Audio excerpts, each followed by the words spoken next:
Hello दोस्तों, कैसे हो आप सभी लोग। भाई आज की इस जबरदस्त वीडियो में हम 10-12 हजार से लेकर 30 हजार के बजट रेंज में आने वाले जो बेस्ट 7000 mAh बैटरी वाले स्मार्टफोन है उनका एक्सट्रीम बैटरी ड्रेन टेस्ट करने वाले हैं, जहां पर हम normal day to day usages में यूज होने वाले एप्स है ना उन्हें ही चलाएंगे, कोई भी एंतुतु या फिर सीपीयू थ्रॉटलिंग टेस्ट नहीं करेंगे और उसके साथ साथ हीटिंग को भी चेक करने वाले हैं। तो वीडियो थोड़ी सी लंबी रहेगी, इसीलिए वीडियो को स्टार्ट कर लेते हैं। हमारे पास 8 स्मार्टफोन है। पहला है 12000 में आने वाला पोको M7 Plus, 7000 mAh की बैटरी मिलेगी। यहाँ पर सबसे बड़ी डिस्प्ले मिल जाती है 6.9 इंचेस की, 6 Gen 3 वाला प्रोसेसर है। दूसरा स्मार्टफोन है Oppo K13, जहां पर 7000 mAh की बैटरी है और 6 Gen 4 वाला प्रोसेसर है। तीसरा स्मार्टफोन Realme P4, यहाँ पर भी 7000 mAh की बैटरी है और 7400 अल्ट्रा वाला Dimensity प्रोसेसर है। चौथा स्मार्टफोन है Vivo T4, 7300 mAh की बैटरी है, 7S Gen 3 वाला प्रोसेसर है। पांचवा स्मार्टफोन है OnePlus Nord CE5, यहाँ पर 7100 mAh की बैटरी है, 8350 Apex वाला प्रोसेसर मिल जाता है। 6 स्मार्टफोन है Oppo K13 Turbo, 7000 mAh की बैटरी है, फैन एक्स्ट्रा आता है, 8450 वाला यहाँ पर प्रोसेसर देखने को मिलेगा। 7 स्मार्टफोन है iQOO की तरफ से Neo 10, 7000 mAh की battery with 8S Gen 4 processor मिलता है। और final last Poco F7 India की सबसे बड़ी बैटरी के साथ आता है, 7550 और 8S Gen 4 प्रोसेसर यहाँ पर देखने को मिलता है। देखो, टेस्ट स्टार्ट करने से पहले बता दूं, हमने क्योंकि सारे स्मार्टफोन का जो ब्राइटनेस लेवल है वो अलग अलग रहता है, तो हमने उतना ही सेट किया है जितना मतलब सेम दिखे और नॉर्मली जितना यूज होता है, जितना मैं यूज करता हूँ। सेकंड, हमने सारे स्मार्टफोन को लेटेस्ट अपडेट कर दिया है। उसके बाद सेम ही वाईफाई नेटवर्क पे हम करने वाले हैं ये टेस्ट और वॉल्यूम को अराउंड 50% के आसपास रखेंगे। उसके साथ साथ सारे स्मार्टफोन पे जो मैक्सिमम रिफ्रेश रेट है उस पे सेट करेंगे, जो 144 पे है 144 पे। रेजोल्यूशन भी जिस स्मार्टफोन पे ज्यादा है उसको उस पे सेट कर देंगे। उसके बाद क्योंकि ये सेटिंग बताते बताते बैटरी थोड़ी सी डाउन हो गई थी, तो हमने एक बार फिर से बैटरी को चार्ज लगा दिया। बाकी जब तक ये स्मार्टफोन चार्ज होते हैं तब तक आप वीडियो को लाइक कर दो, कमेंट कर दो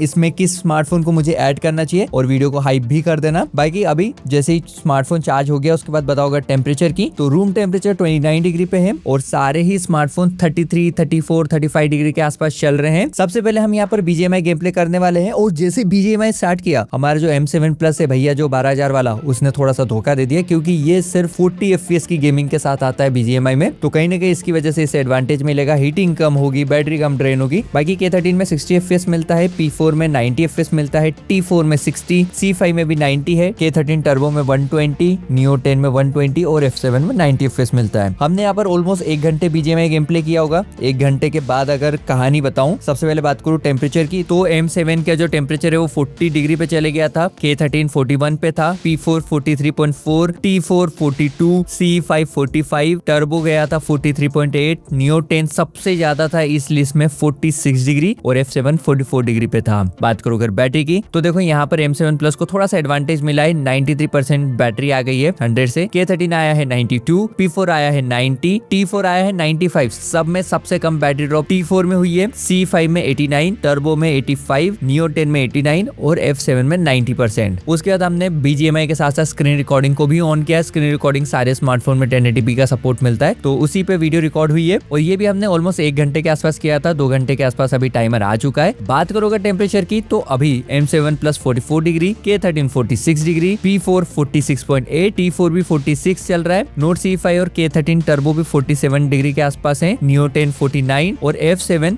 47 डिग्री के आसपास चल रहा है, जो कि इन सारे स्मार्टफोन में सबसे ज्यादा है। बाकी बात करूं अगर बैटरी की, तो M7 Plus 83 पे आ गई है, K13 81, P4 78, T4 84, C4 76, turbo आ गया 71, Neo 10 74 और Poco F7 77 डिग्री पे चल रहा है। उसके बाद हमने यहाँ पर इंस्टाग्राम रील स्क्रॉल करी ऑलमोस्ट 2 घंटे के आसपास, और क्योंकि इंस्टाग्राम स्क्रॉलिंग में टेम्परेचर इतना ज्यादा बढ़ता नहीं है तो उसे हमने चेक नहीं किया था। टाइमर अभी ऑलमोस्ट 4 घंटे के आसपास चल रहा है। बैटरी की बात करूँ तो M7 Plus 69% पे है, K13 65%, P4 67, T4 70, C5 62, K13 turbo 60, Neo 10 61 और Poco F7 65% पे था। उसके बाद हमने यहाँ पर कैमरा टेस्ट किया। देखो, कैमरे में वापस M7 Plus को एडवांटेज मिलता, क्योंकि वहां पर 1080p 30 FPS का सपोर्ट है, बाकी सारे स्मार्टफोन में 4K सपोर्ट मिलता है। तो मैंने इस बार एडवांटेज किसी को भी नहीं दिया, मैंने सारे स्मार्टफोन में 1080p at 30 FPS पे वीडियो रिकॉर्डिंग स्टार्ट करी और ये वीडियो रिकॉर्डिंग हमने 2 घंटे के आसपास करी होगी। 2 घंटे घंटे के बाद यहाँ पर जो टेम्परेचर था, क्योंकि 1080p में हो रहा है तो इतना ज्यादा टेम्परेचर बढ़ेगा नहीं, 4K में नो डाउट थोड़ा सा बढ़ता। होपफुली नेक्स्ट टाइम जब हम M7 Plus को यूज नहीं करेंगे तो आपको प्रॉपर 4K वाला टेम्परेचर भी बता दूंगा, या फिर इससे पहले मैंने मल्टीपल टाइम टेस्ट किए हुए तो उन वीडियो को भी आप चेकआउट कर सकते हैं। टेम्परेचर आ गया M7 Plus और K13 का 40 डिग्री के अराउंड, P4 था 42 डिग्री, T4 था 46 degree, C5 44, K13 turbo 42, Neo 10 45 और F7 44 डिग्री पे था। और बैटरी की बात करूं तो M7 Plus 51%, K13 और Realme P4 47, T4 46, Note CE5 39, K13 turbo 38, Neo 10 34 और F7 की बैटरी 39% पे आ चुकी है। उसके बाद हमने 1 घंटे यहाँ पर YouTube 4K वीडियो प्ले किया और अभी तक स्मार्टफोन 7.5 घंटे के आसपास सर्वाइव कर चुके हैं। बैटरी की बात करूं तो 45% M7 Plus, K13 40, P4 41, T4 39, C5 33, K13 turbo 31, Neo 10 29 और F7 33% पे चल रहा है। उसके बाद हमने यहाँ पर कैजुअल गेमिंग करी, फटाफट सबवे सर्फर को डाउनलोड किया। और मुझे ये बताओ आप में से कितने लोगों ने 2014-15 के अराउंड सबवे सर्फर बहुत खेला है? मैं उनमें से एक हूँ। 1 घंटे की कैजुअल गेमिंग के बाद M7 Plus की बैटरी 40 डिग्री, K13 36, P4 36,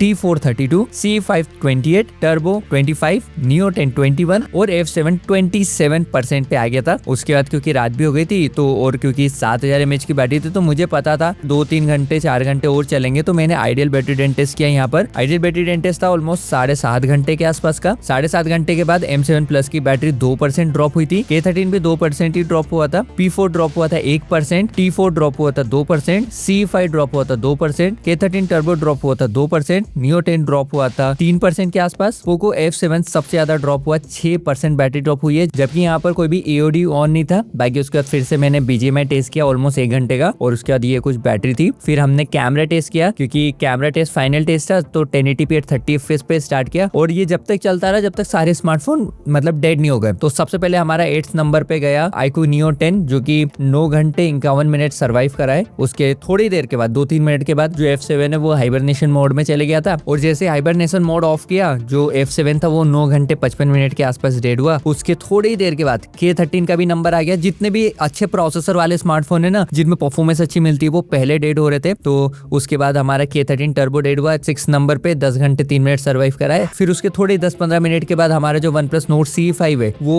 10 घंटे 19-20 मिनट के आसपास डेड हुआ। फिर उसके बाद जो बचे हुए 4 स्मार्टफोन है बजट कैटेगरी के, सबसे ज्यादा चले, मे बी क्योंकि प्रोसेसर इतने ज्यादा पावरफुल नहीं है, और ऑलमोस्ट 1 घंटे के बाद 11 घंटे 12 मिनट पे जो Vivo T4 है वो डेड हुआ। उसके बाद आधे घंटे का टाइम और लगा, और नंबर 3 पे Realme P4 11 घंटे और 49 मिनट पे डेड हुआ था। फिर उसके 20-25 मिनट के पॉज के बाद Oppo K13 डेड हुआ, जो कि 12 घंटे 15 मिनट के आसपास सर्वाइव करा है। और फाइनली हमारा विनर है Poco M7 Plus, जो कि 12 घंटे और 20-30 मिनट के आसपास सर्वाइव करा था, क्योंकि चला ही इतना था कि मुझे पता ही नहीं चला कब बंद हो गया। भाई दोस्तों, नेक्स्ट टाइम अगर आपको इस लिस्ट में किसी और स्मार्टफोन को इंक्लूड करना है तो नीचे कमेंट कर दो और वीडियो को हाइप कर देना, चैनल को सब्सक्राइब कर देना। मैं मिलूंगा आपसे अगले वीडियो में, तब तक के लिए जय हिंद।